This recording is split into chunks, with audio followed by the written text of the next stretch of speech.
accounts from incomplete records. புக்கில் இதுக்கான format நம்மளுக்கு கொடுத்துருக்காங்க சின்ன சம்ஸ்க்கு. Closing capital, add drawings during the year, less additional capital introduced, வர answer adjusted closing capital, less opening capital. Closing கேபிட்டலுக்கும் ஓப்பனிங் கேபிட்டலுக்கும் உள்ள டிஃப்ரென்ஸை நம்ம ப்ராஃபிட் ஆர் லாஸ்ன்னு எடுக்கிற போல் போட்டிருக்காங்க. சரி, இப்போ நான் சில எக்ஸாம்பிள்ஸ் உங்களுக்கு ஒர்க் அவுட் பண்ணி காட்டியிருக்கேன், அதை பார்த்துக்கோங்க.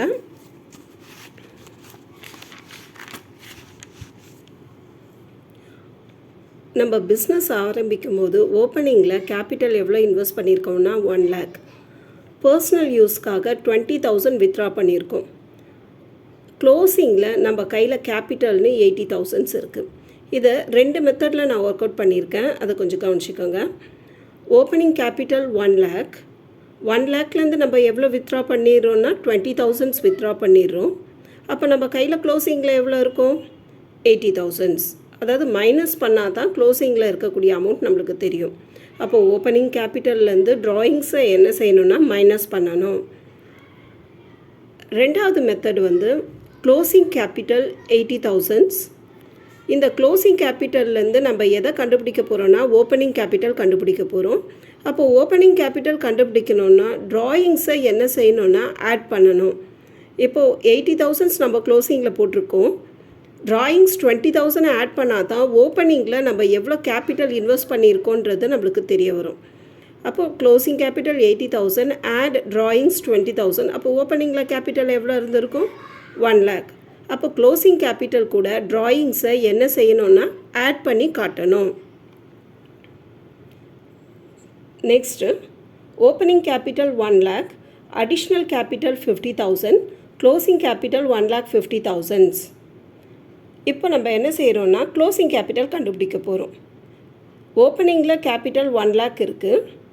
அடிஷ்னல் கேபிட்டலை நம்ம ஆட் பண்ணோம்னா, அதாவது 50,000 ஆட் பண்ணால் தான் க்ளோசிங் கேபிட்டல் 1,50,000ன்றது நம்மளுக்கு தெரிய வரும். செகண்ட் மெத்தட், இது format.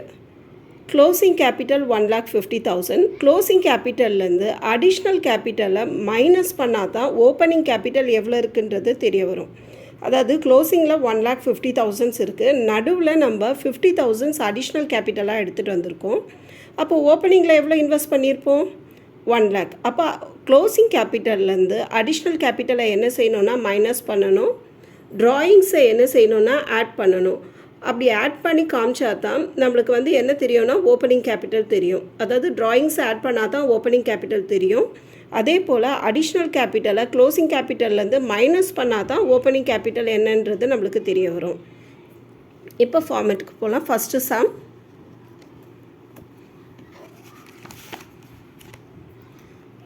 From the following particular ascertain profit or loss. Capital at the beginning of the year 5 lakhs. Capital at the end of the year 8,50,000. Additional capital introduced 1,20,000. Drawings during the year 70,000. இப்போ ஸ்டேட்மெண்ட்டில் அதை apply பண்ண போகிறோம். Closing capital as on 31/3/2019. Closing capital எவ்வளோ இருக்குன்னா 8,50,000 இருக்குது. இது கூட நம்ம ட்ராயிங்ஸை என்ன செய்யணுன்னா க்ளோசிங் கேபிட்டல் கூட ஆட் பண்ணால் தான் நம்மளுக்கு ஓப்பனிங் கேபிட்டல் என்ன வருதுன்றதை கண்டுபிடிக்க முடியும். அப்போது நம்ம என்ன செய்யணுன்னா ஆட் பண்ணி காட்டணும். Add drawings during the year 70,000. அப்போ நம்மளுக்கு வரக்கூடிய ஆன்சர் எவ்வளோ வருதுன்னா 9,20,000 வருது.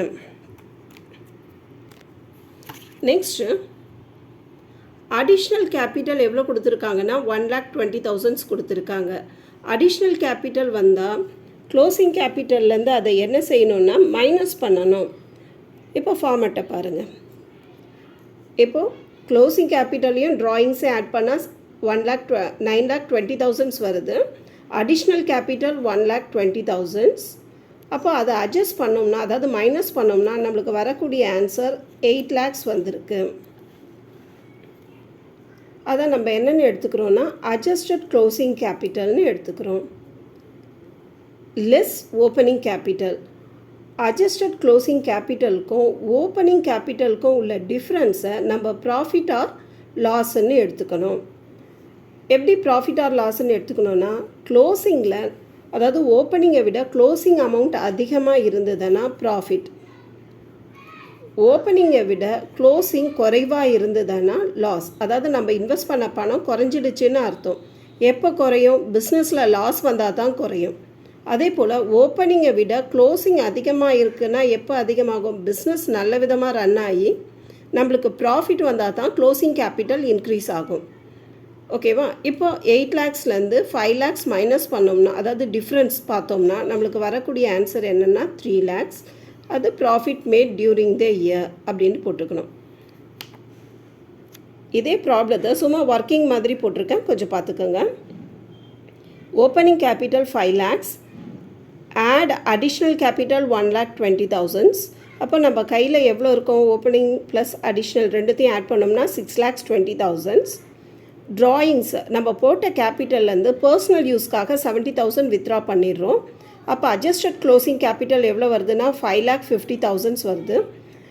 இப்போது adjusted opening capital 5,50,000, closing capital 8,50,000. அப்போ 5,50,000லேருந்து நம்ம கேபிட்டல் க்ளோசிங்கில் எவ்வளோ இன்க்ரீஸ் ஆகிருக்குன்னா 8,50,000 ஆயிருக்கு. டோட்டல் இன்க்ரீஸ் எவ்வளோன்னா 3 lakhs. ஓப்பனிங்கை விட க்ளோசிங் அதிகமாக இருக்கிறதால நம்மளுக்கு வந்திருக்கிறத ப்ராஃபிட்னு எடுத்துக்கணும். தேங்க்யூ.